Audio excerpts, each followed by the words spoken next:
भज्जीसोबत रोटी, भाकरी, चपाती, फळं असं आपण नेहमीच ट्राय करतो. पण उंडीची रेसिपी तुम्ही कधी ट्राय केली आहे का?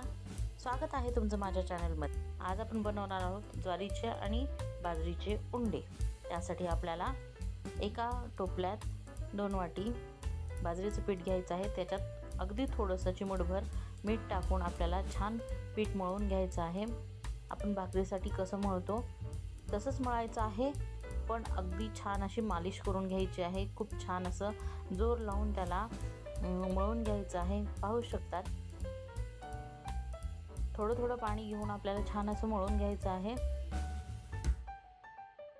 जोर लावून, जेणेकरून पीठ अगदी हलकं होईल. या पद्धतीनं छान टोपल्यामध्ये पीठ एकत्र झाल्यानंतर आपल्याला ते फ्लोअरवर घेऊन छान असं घासून त्याला छान मळून घ्यायचं आहे, जेणेकरून पीठ फ्लफी होईल आणि त्याने केलेले उंडे अगदी सॉफ्ट असे होतील. ते पुन्हा कडक नाही होणार. त्यामुळे आपण छान असं पीठ मळून घेतलेलं आहे.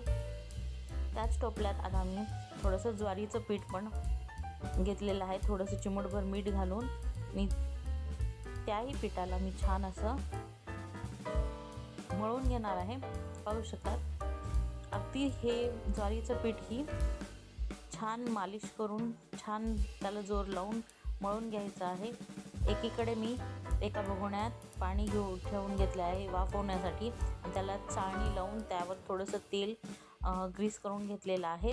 पाहू शकतात, आता ते गोळे घेऊन आपल्याला या पद्धतीनं गोळे करून त्याला थोडंसं दाबून घ्यायचं. उंडे 2-3 प्रकारचे बनवले जातात. थोडे जाड, थोडेसे पातळ किंवा गोल. वेगवेगळ्या ठिकाणी वेगवेगळ्या प्रकारे उंडे बनवले जातात. मी आज सगळे तेल लावून असे उंडे करून घेतलेले आहेत. आता मी ते जवळपास 10 ते 15 मिनिट वाफायला ठेवलेले आहेत झाकून, आणि 10 ते 15 मिनिटानंतर अगदी कमी वेळेत उंडे छान शिजून तयार होतात. पाहू शकता, उंडे शिजून तयार झालेले आहेत.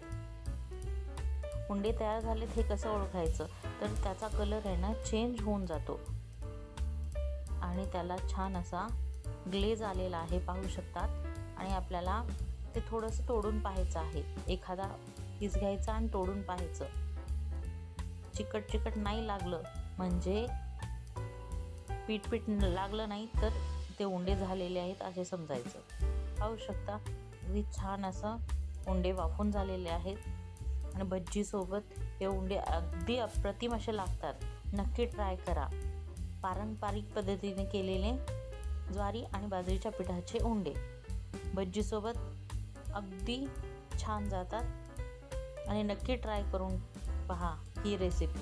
Thank you for watching.